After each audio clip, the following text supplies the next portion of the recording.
방해받지 않는 관계. 요한복음 16장 26, 27절. 그날에 너희가 내 이름으로 구할 것이요 아버지께서 친히 너희를 사랑하심이라. 그날에 너희가 내 이름으로 구할 것이요 곧 주님의 속성에 따라 구하라는 것이지 예수님의 이름을 무슨 마술처럼 사용하라는 것이 아닙니다. 이는 그날에 너희는 나와 매우 친밀해져서 나와 하나가 될 것이다 라는 것입니다. 그날이란 미래의 어느 날이 아니고 지금 현재를 의미합니다. 아버지께서 친히 너희를 사랑하심이라는 말씀도 주님과 우리의 연합이 완전하고 완벽한 것은 아버지의 사랑 때문이라는 뜻입니다.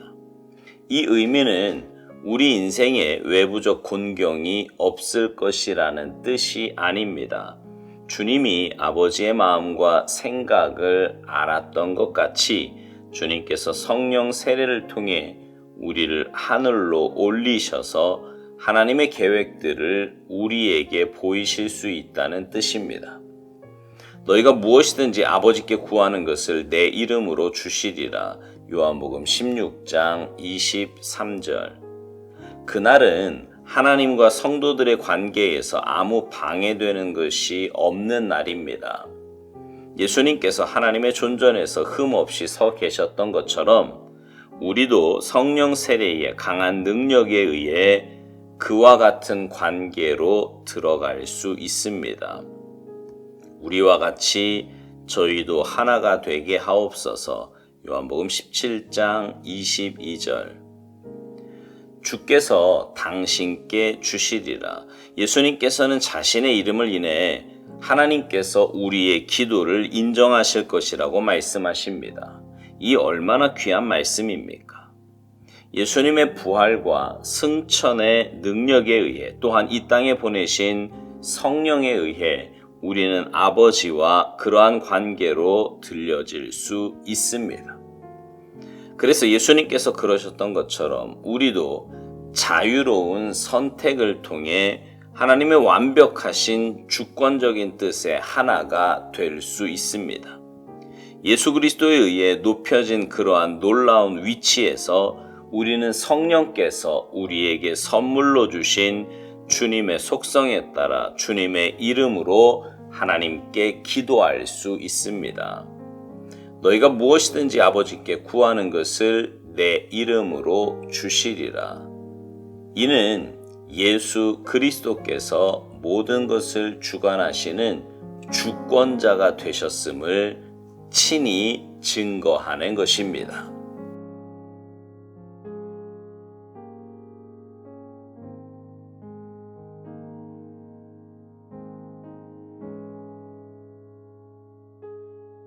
신앙생활을 시작하면서요, 오해하는 것 중에 하나가 기도의 기능 혹은 능력입니다. 흔히 기도는 내가 원하는 것을 얻기 위해 하나님께 간구하는 것이라고 생각합니다. 그래서 정성을 들여서 하나님을 감동시키면 하나님께서 내가 원하는 것을 주신다는 거예요. 근데 이건요, 세상 사람들의 기도와 전혀 다를 바가 없습니다. 모든 종교에는 기도가 있어요.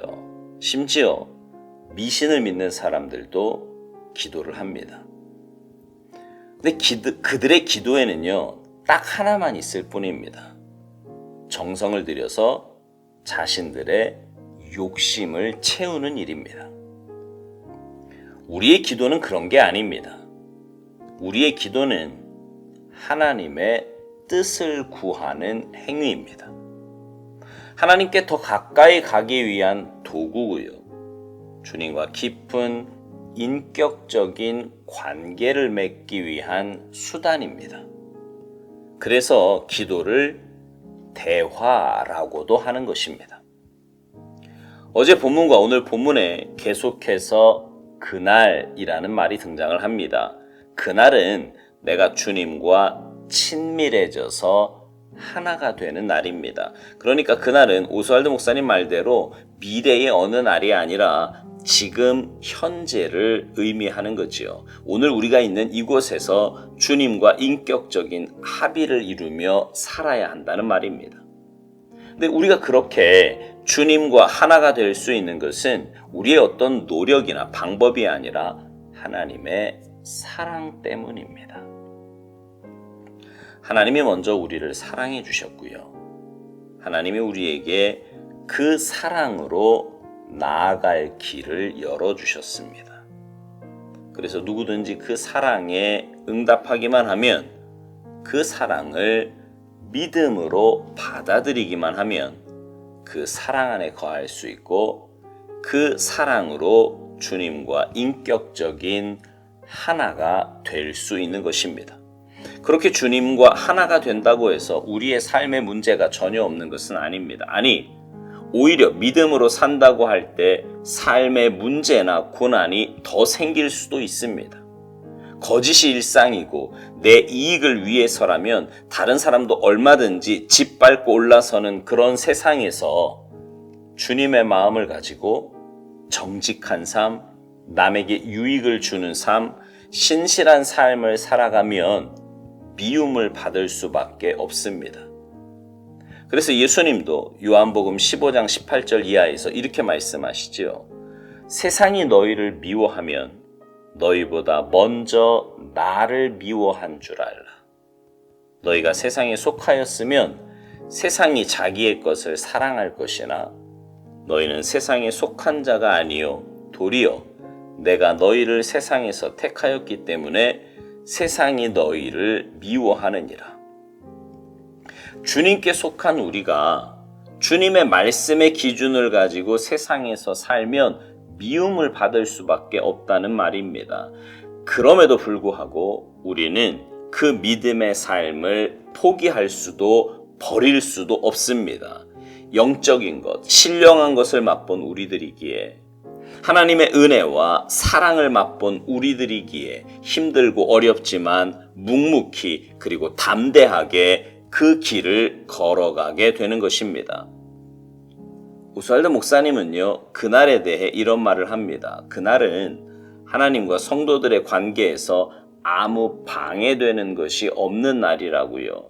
그러면서 예수님께서 하나님의 존전에서 흠없이 계셨던 것처럼 우리도 성령 세례의 강한 능력에 의해 그와 같은 관계로 들어갈 수 있다고 말합니다.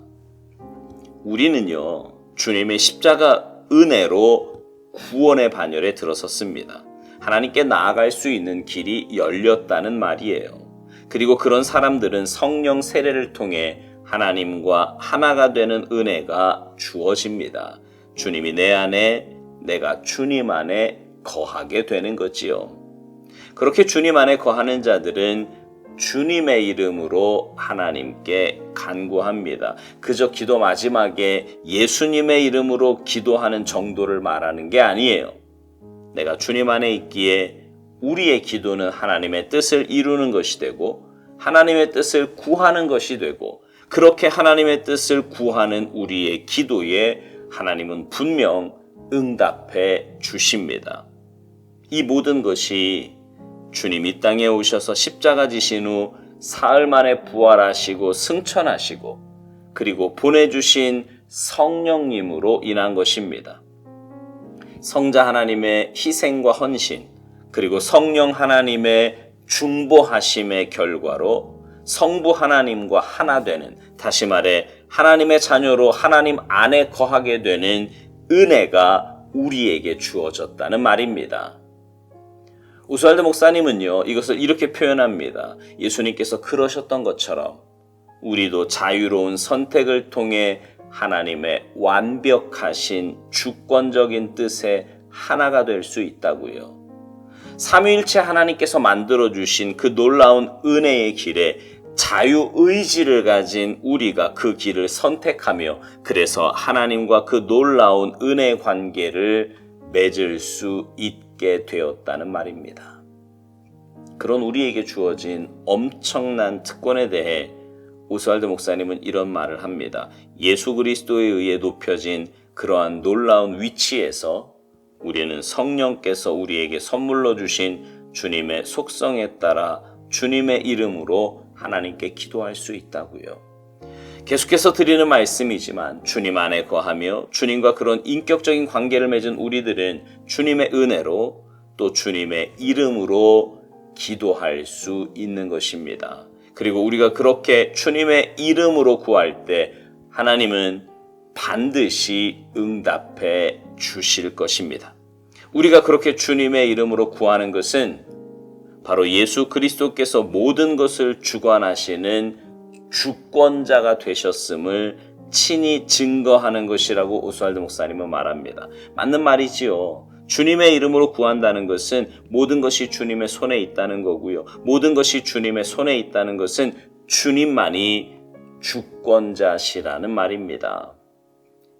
사랑하는 성도 여러분, 우리 주권자 되신 그분과의 관계에 집중하며 삽시다. 그게 제일 잘 사는 길이에요.